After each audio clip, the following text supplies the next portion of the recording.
How many went down this time in the Mediterranean? There's been 104 rescued from an overcrowded fishing vessel that capsized southwest of the Greek port of Pyrgos. The 78 confirmed dead, already the most for Greece since 2016. Estimates, though, on the number that were on board range from between 400 to 750. Why did this vessel that set sail from Tobruk in Libya refuse offers to dock in Greece, instead try to chart a course to Italian waters? We'll ask about Athens' draconian migrant policy, with not only detention centers but video evidence of asylum seekers ditched at sea. The tragedy comes weeks ahead of Greek elections that the right's expected to win, and days after the EU has struck a deal on a new asylum pact to better share the burden on legal and illegal entries into the bloc. There's been a lot of focus on Frontex, the border agency. Last Sunday, Italy's far-right prime minister, flanked by her Dutch counterpart, and the EU Commission president paid a call on Tunisia's strongman to seal a migrant pact along the lines of those with neighboring Libya and with Turkey.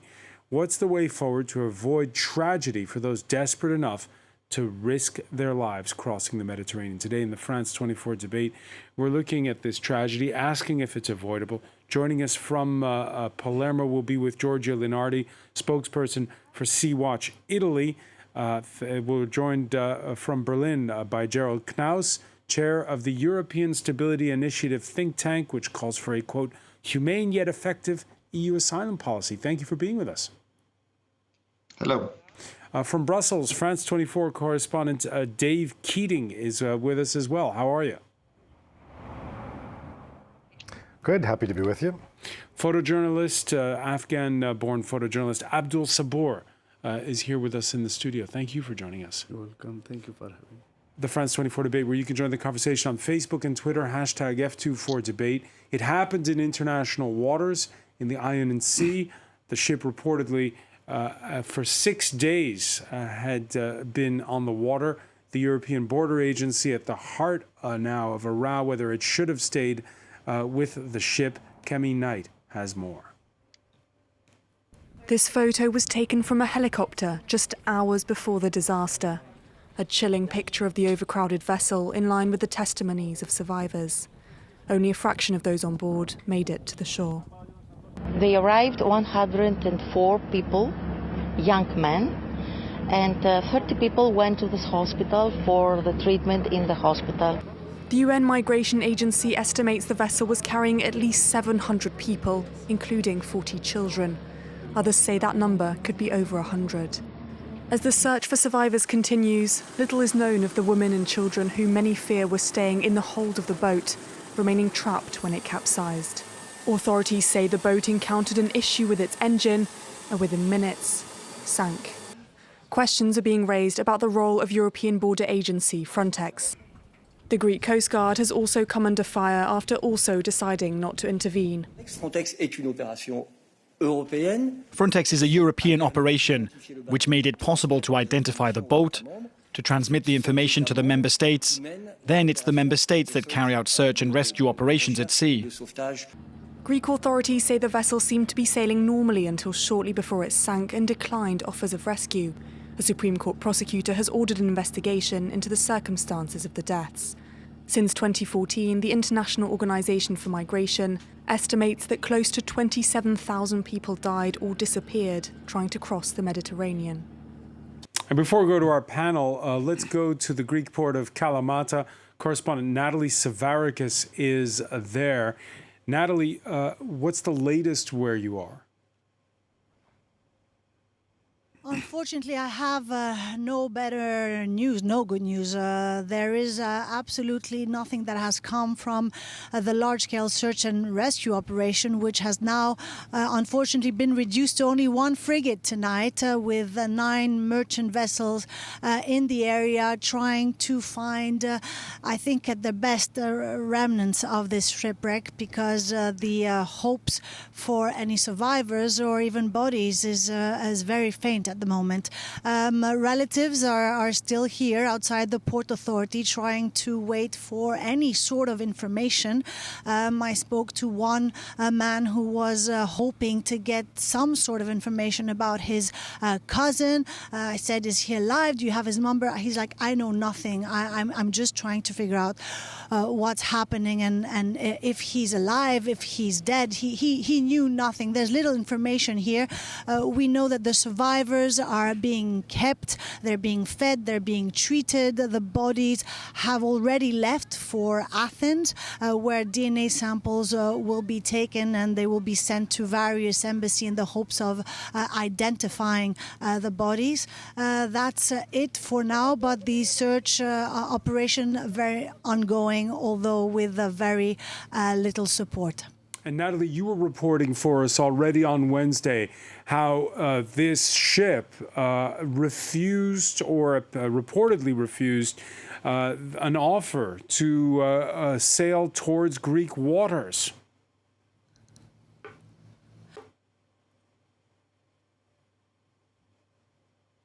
Help either from the Hellenic Coast Guard, either from merchant vessels had been rebuffed. At some point, the reports say that they had taken the water and food and threw the food overboard.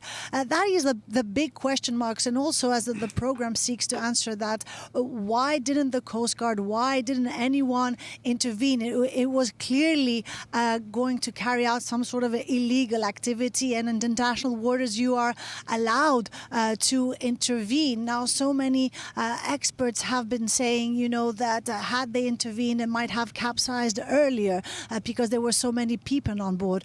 Others saying perhaps they would have been rescued. The question mark now is that the reports and the testimonies of the migrants themselves are kind of contradictory. We had heard of at least 100 children in the bowels of the ship and women, and now others are saying that they weren't that many. We really do not know, and it seems that information is still very scarce, and we don't know if we'll be able to really get to the bottom of it. Now, at the moment, the other bit of information is that there are around 8 people being guarded at the Port Authority. There's a pre-inquiry that has been launched by the Greek prosecutor to kind of get to the end of this. They're being detained, they're being questioned.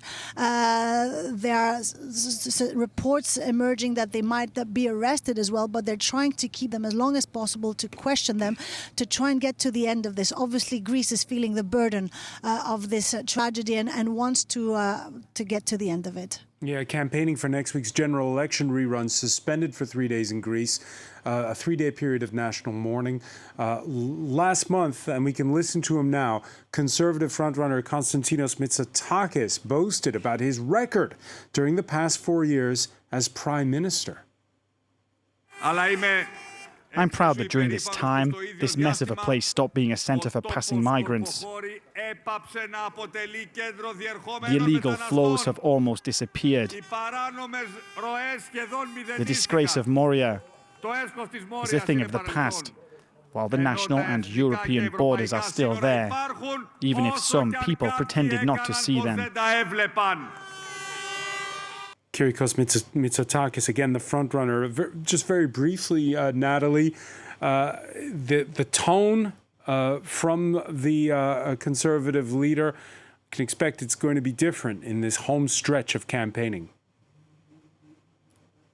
Absolutely. He already expressed how shocked he was by the news and the sadness. But of course, reports, and many reports during his tenure had surfaced about human rights violations at the borders, about illegal pushbacks of refugees and migrants, asylum seekers at the sea. And already, let's not forget, the Mediterranean is the deadliest route for migrations. I mean, since 2014, the International Organization for Migration claimed at least 27,000 lives perished in the sea.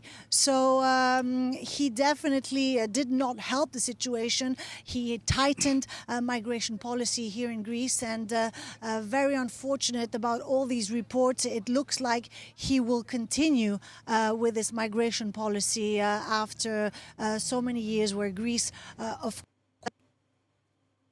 the Europe entered in 2015. Natalie Savarakis reporting live from Kalamata. Many thanks for joining us in the France 24 debate. On hand, by the way, in Kalamata this Thursday, Mitsotakis' predecessor, the left's Alexis Tsipras, directing his fire at Frontex. Να θέσω κάποια ερωτήματα, κρίσιμα ερωτήματα που ζητάνε I want to απαντήσεις. table some crucial questions that demand answers. Why is it that when authorities see, locate, approach an overcrowded ship with 700 or more people ready to sink in an emergency, what are the protocols of Frontex, protocols Greek authorities follow, that don't demand its rescue, but allow it to continue its course? Που δεν επιβάλλουν τη διάσωσή του, αλλά το αφήνουν να συνεχίσει την πορεία του. Dave Keating, are there answers to that question where you are in Brussels? Well, Frontex has put out a statement. They put out a statement as the crisis was unfolding, explaining that they had spotted the ship in trouble and that they had immediately alerted Italian and Greek authorities. And then the implication of the statement is that's all they need to do. The statement says, if you have any further questions, contact the Italian and Greek authorities. So that seems to be the line coming out of Frontex. Now, I looked into this. This is actually the normal protocol. Frontex's remit at the borders is quite limited. This is a very sensitive area because border patrols are still a national competence. The EU doesn't have a union border force like the US has the INS. The border management is still done by the national authorities, and Frontex helps them out. So Frontex is saying here, we followed the protocol as is within our remit. But there are questions being asked. If Frontex sees a boat that's in distress, is it enough for them to just alert the national authorities? What seems to have happened here is everyone's kind of passing the buck of blame here. Frontex says, well, we let the national authorities know, so it was their responsibility. The national authorities say, well, we contacted the ship and they refused help, so what were we supposed to do? And in the end, it seems like nobody really wants to take responsibility for what happened here. Giorgia Linardi, your reading of that game of political hot potato that Dave Keating is describing.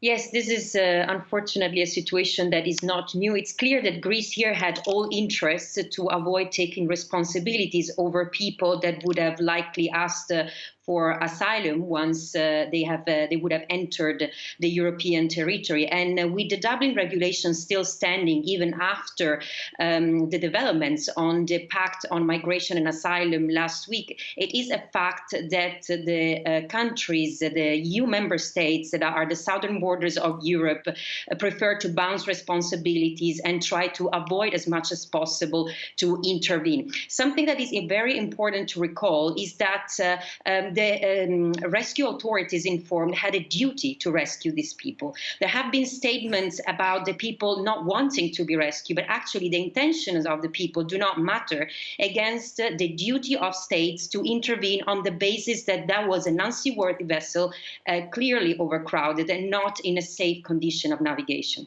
And what about this claim that if they'd approached the ship, it could have capsized quicker? Well, actually, according to the testimonies from the survivors, people say that the Greek Coast Guard started towing the boat with a rope.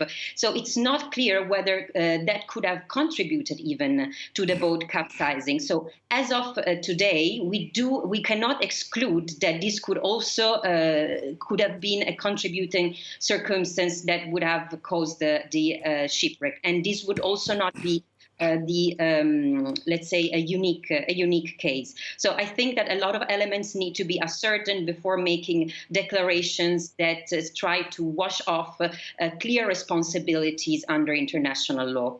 Gerald Knaus, you agree with Georgia that it doesn't matter what the crew says. If a ship is in distress, there's a duty to save those on board. Yes, absolutely. But let's also clarify the issue of responsibility. Frontex is not the organization. In fact, it's a very bizarre agency. because it has become the most expensive agency in the European Union, but it is extremely weak. And I sometimes think it might be better if Frontex didn't exist, because then we would have clear lines of responsibility. They are in fact clear. It is the Greek or then later the Italian authorities that are in charge of ordering rescues. You know, they are in charge and there is no getting around it. And instead of discussing what Frontex saw, we should have a serious investigation that we can trust, which is a problem because in recent years, remember last year, the former director of Frontex had to resign because Frontex wasn't telling the truth to parliaments. We've also had governments in Europe obviously lying about what was happening in their waters. So I think one thing should happen is a very serious, ideally independent investigation. If everybody wants to know what happened, I think Greece and the European Union should appoint somebody with a mandate to really establish the facts. But secondly, we need an honest debate about what is going wrong, that the Mediterranean is still the deadliest border in Europe. This boat, and that was your initial question, a fully packed boat that is not seaworthy and that is heading all the way to Italy should have been stopped by Greece. I mean, it should have been stopped as soon as it left Libya. But of course, Libya is not a safe place. But a similar boat that left for Italy in February that also capsized with also a lot of deaths, which left Turkey, these boats should be stopped when they leave. They shouldn't even leave Turkey. They should be stopped in Greece because these boats are always putting the people at risk. But that requires a policy of cooperation. So the European Union should finally get back to a policy where people are not getting onto these boats by offering legal ways for refugees. Of course, you need to strengthen sea rescues. You need to strengthen organizations that rescue those in distress. But you also need to make sure that less people get into boats. And for this, you need cooperation. And what we have at the moment is a breakdown of the rule of law with pushbacks, with violence, which is not legal, and at the same time with many, many people dying. And this year will be much deadlier than last year. Do you agree when you hear that, Abdul Sabur, about offering legal pathways and thus avoiding getting on these rickety vessels that can sink? What do the people you've photographed say, and what do you think of that? Is that doable? Is that possible? All the people who take this route, they know it's very, very dangerous. It's not the first time that's had happened, and unfortunately, that happened so many times, and it will keep happening. But there is no safe route when we're talking about this. Is not exist. When I was in Afghanistan, I worked with NATO, and I got shot 3 times. And I was trying to go legally to US, and I applied. It didn't work, and I knew the route I'm gonna take, how dangerous it is, but I didn't have choice. It was the only way to go, and people know it's dangerous. People know people die, and it's not safe. But unfortunately, there is no safe route. So we have a lot of reactions on the hashtag F24 debate, a lot of reactions of sympathy. Petros calling this a devastating shipwreck. People like David saying they should stay home, migration should be orderly and legal. This is neither. Your reaction to that? How we should stay in home, but we cannot, because when I was in Afghanistan, I got shots. And if I was able to stay in home, I will not take this dangerous route. I will be in home. After me, my family got killed, my brothers, my sister. No one want to be die for nothing. And I think this is the last choice we make when we leave home and take this dangerous route. Yeah, and there's that question of what happens with people who do try to cross at their peril. Back in April, the New York Times tracked the ordeal of a Somali mother and her 6-month-old baby with 10 other migrants, thanks in part to video provided by an Austrian aid worker. The Somali woman recounting being picked up on the Greek Isle of Lesbos, brought out to sea and left to drift on a raft towards Turkey, where she wound up. They eventually were in a detention center in Izmir, Turkey. And you asked the question, you heard Georgia Linardi, our correspondent, Natalie Savarakis, saying that Greece's hardline policy is not going to change after the election, no matter who wins. Yeah, and I think this is very much in contrast with the hypocrisy of declaring 3 days of mourning. I mean, we have a situation where, as a matter of fact, the response is criminalize the survivors, We have at least the six people, as it was said, were currently investigated and stopped for the cause of this shipwreck. An omission of intervention, because as a matter of fact, for at least 24 hours, the authorities of 3 European member states and the European agency Frontex were informed. And as a matter of fact, there was no rescue in place. And on top of that, there are this declaration about keeping the Greek hardline. And this is actually something that the European Union has been endorsing for years, when the European Commission in a visit in Greece defined Greece as the shield of Europe. So, I mean, I guess this is exactly what is expected from a shield, to be really a weapon to push back migrants. And this is exactly what they did in April and what you just described. Yeah, the migrants setting off from Tobruk in Libya, the heart of what's called the central migrant route. And George Leonardi, earlier we were speaking with France 24 senior correspondent Catherine Norris-Trent, who'd been there to Libya and seen these people getting on these ships up close.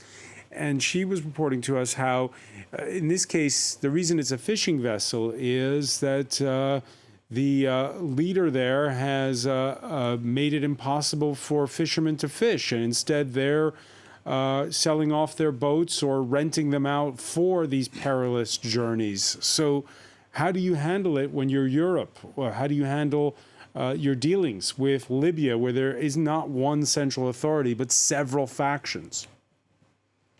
Well, this is indeed very difficult, and this is something that we have seen in the past happening in the West, and the reason why we stopped at some point seeing these big fishing boats and rather rubber boats or smaller wooden boats. It's clear, though, that the externalization policy of the European Union that has reinforced pushback capacity of the Greek authorities in the West through the agreement with the Tripoli government has also contributed to a shift in the migration route towards the east, indeed, the Cyrenaic region and the area where the people from the shipwreck in question departed from, as well as to the west. I've talked recently to people who have, for example, crossed the land border between Libya and Tunisia to be able to try and leave from Tunisia after having pushed back several times by the Libyan authorities in the implementation of the bilateral agreement between Italy and Libya.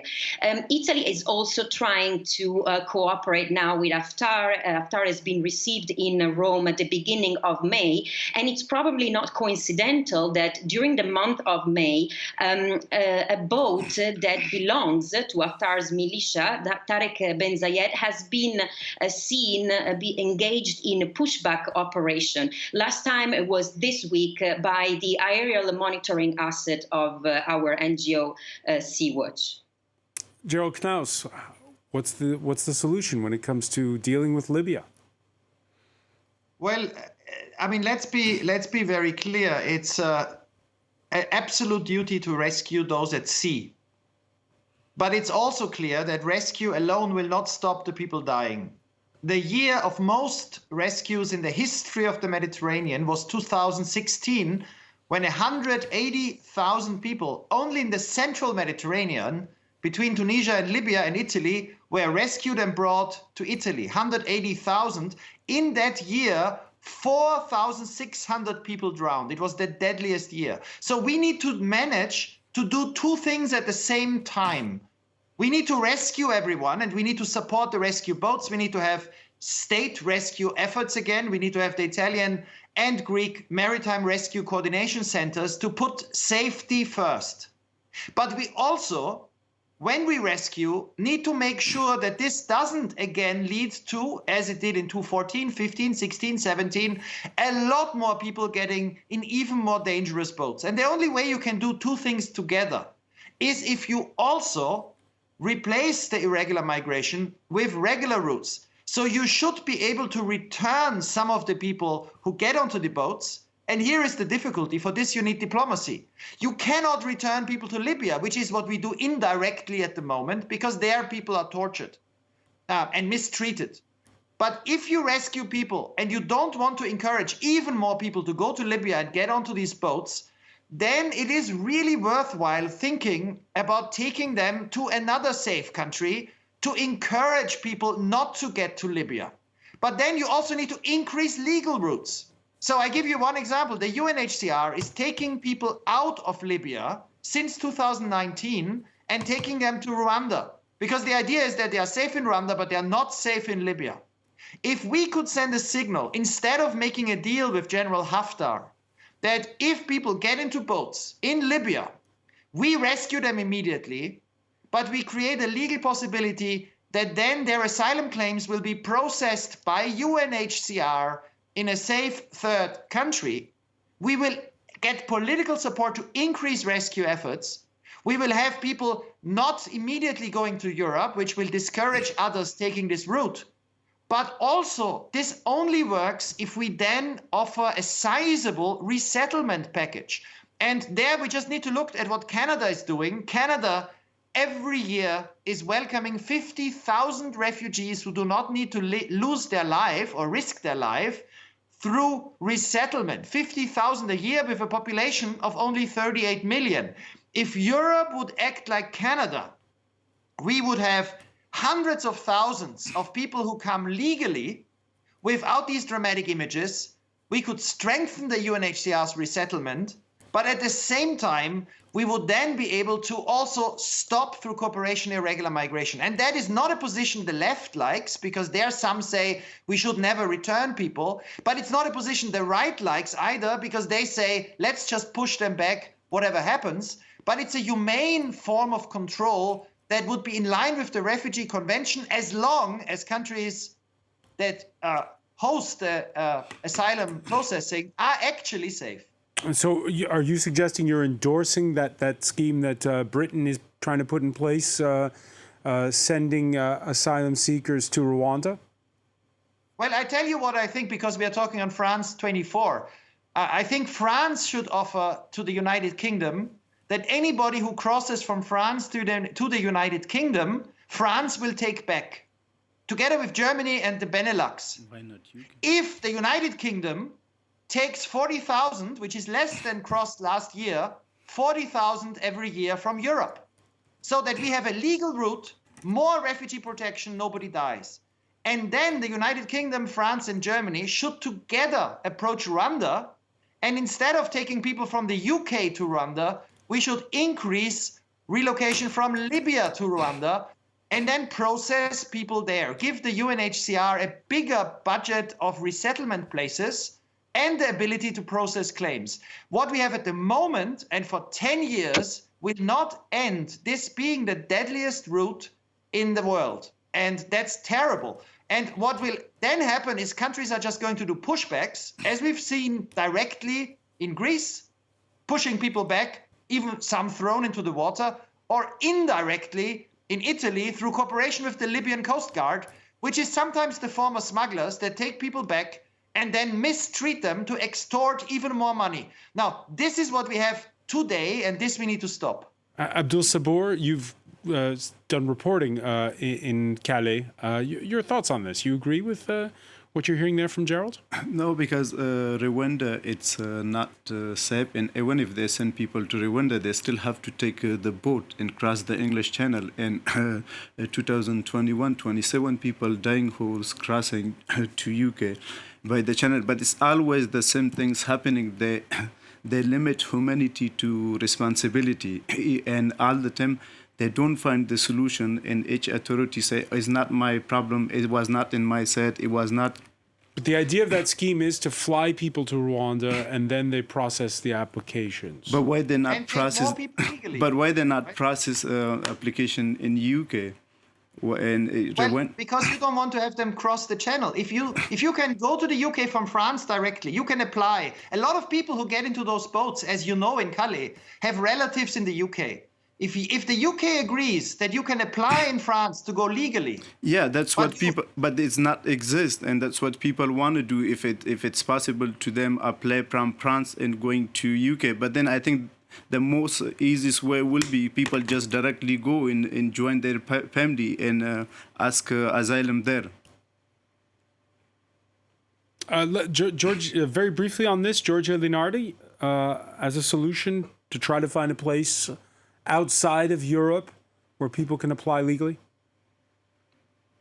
Well, I mean, I think the question is, why do we have to find a place outside of Europe for people to apply legally, especially when these people have already arrived in Europe? In order for people to apply for asylum and be able to reach Europe from other countries, this can only be based on the creation of legal avenues to reach Europe from countries of origins or transit, but not based on a mechanism that transfers people back to extra-European countries to process asylum applications there. So once in Europe, the principle of solidarity should apply, not in the way it was done in the recently discussed Pact on Migration and Asylum, or if they have not reached Europe yet, there has to be an increase of avenues to be able to do so. This would be a viable alternative to having people ending up in the hands of traffickers. And this would be a way to fight trafficking, because as a matter of fact, the policies of enabling coastal states through external cooperation pacts to send people back fuels the business of traffickers, because traffickers are actually enabled to exploit the same person multiple times. Every time it is sent, the person is sent back, detained, extorted, tortured, and then would try again to cross the sea. Last week, after years of haggling, and you alluded to this earlier, Georgia, the EU27 striking an upbeat note as they announced a deal to share the burden on asylum seekers.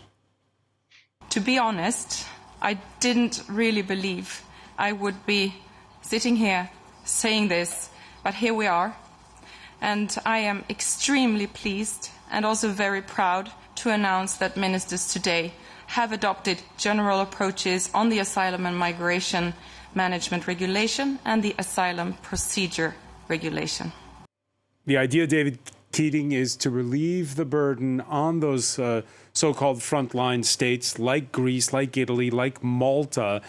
What does this deal announced last week actually do, though? Well, I mean, I think the big picture is it actually loosens some of the obligations that EU member states have had under the Dublin system. For instance, at least this is Italy's interpretation, or the way the government is spinning it, it will allow Italy to more easily process people right away and send them to safe countries. The definition of what is a safe country could be a bit more flexible. But I think the other important part is that they did get an agreement for the burden sharing, that migrants who arrive in those border countries would go out to other non-border countries in the EU, and if those countries don't take them, then they have to pay for a fund. But what's interesting is that fund is supposed to fund projects, it appears, outside of the EU's border. So that probably means countries like Tunisia, Libya, Turkey, and that's given a lot of concern about where exactly that fund's money is going to go and what those projects are going to be, what the centers that might be built with that money might consist of.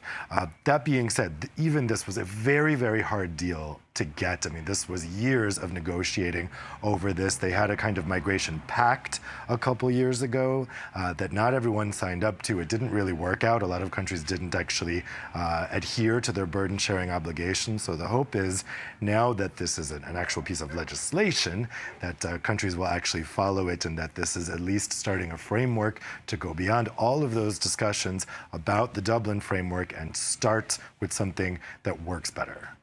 Yeah, you mentioned Tunisia there. There's growing alarm bells over backsliding on democracy by that country's strongman Kais Saied. It didn't stop, though, a high-powered delegation from crossing the Mediterranean last Sunday. The Dutch and Italian prime ministers traveling with the European Commission president to announce a $1 billion deal. There's 1/10 of that is grants, the rest is loans. It comes at a crucial moment for Tunis. The IMF has been threatening to cut funding over that backsliding and mismanagement of funds. Of course, also migration was on the agenda. I think we made some excellent agreements on this, and we will work on this over the coming weeks. And that is important, indeed, also, as Ursula mentioned, Ursula von der Leyen, to kill that cynical business model of the boat smugglers.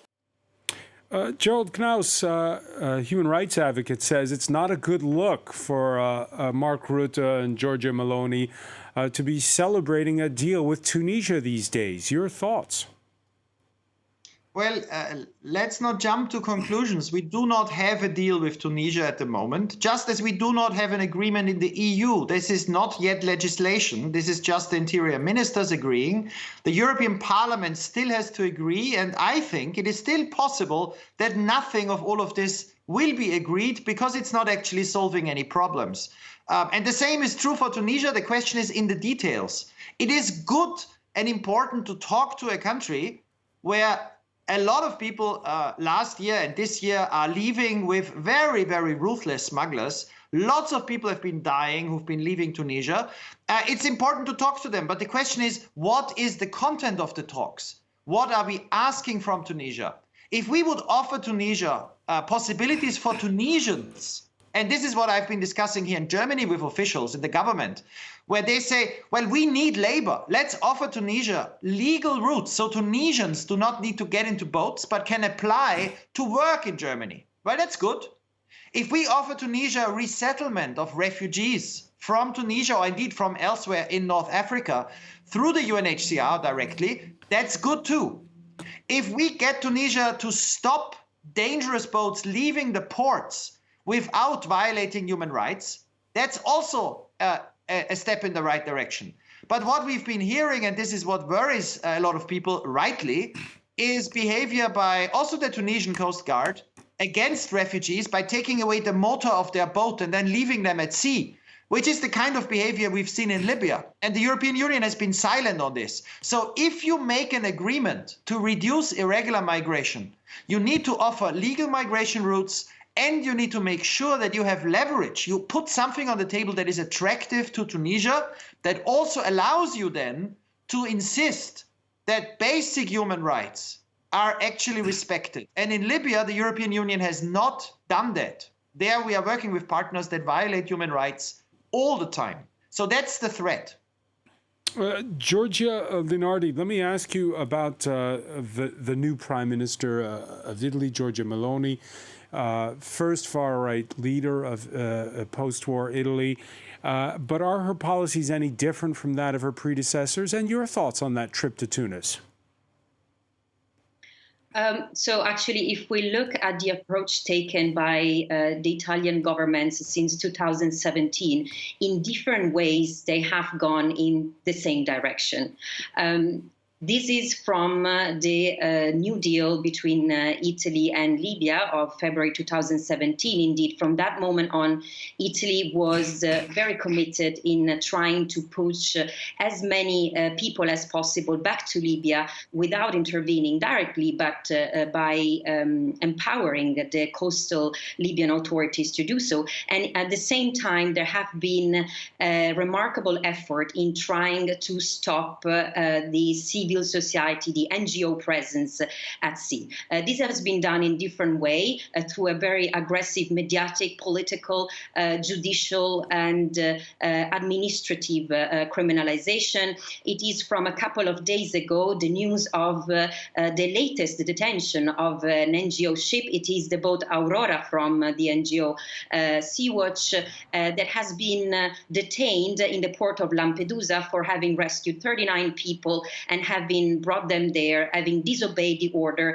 to go to another port, which would have been 32 hours of navigation further away. And on top of that, the NGO will also have to pay a fine. And however, indeed, this is, let's say, the approach adopted that by the government of Giorgia Meloni, but not a new approach. When it comes to the visit to Tunisia, it's incredible to see what happened last week. If we look at it, on Tuesday, Premier Meloni was in a bilateral visit to Tunisia. On Wednesday, she came back and received a delegation of Libyan ministers from the Tripoli government to strike yet a new deal, which focuses exactly exactly on the most critical aspects of the first deal from February 2017 and the aspects that go reinforcing the capacity of the Libyan Coast Guard to push people back. At the same time, NGOs were heard in the parliament to give evidence to the Commission on Foreign Affairs and Defense when it comes to the foreign military missions of Italy. Italy is planning to finance 4 new military missions in Libya, Niger, Burkina Faso, and Ukraine. And the focus in Libya, Niger, and Burkina Faso is quite interesting because it tells us that the pushback effort is not only on the maritime border between North Africa and Europe, but also at the southern border between sub-Saharan African countries and North African countries, right at the border with Sahara. So, I mean, the situation where we are is one where we are giving higher chances to North African countries to use migration as a card to put pressure towards Europe through a realpolitik that, in my side, doesn't have really any long-term approach when it comes to manage a phenomenon that will concern us. So, Giorgia, let me just ask you very briefly here, because we're running short on time. You're in Palermo right now. Sicily is one step away from Lampedusa.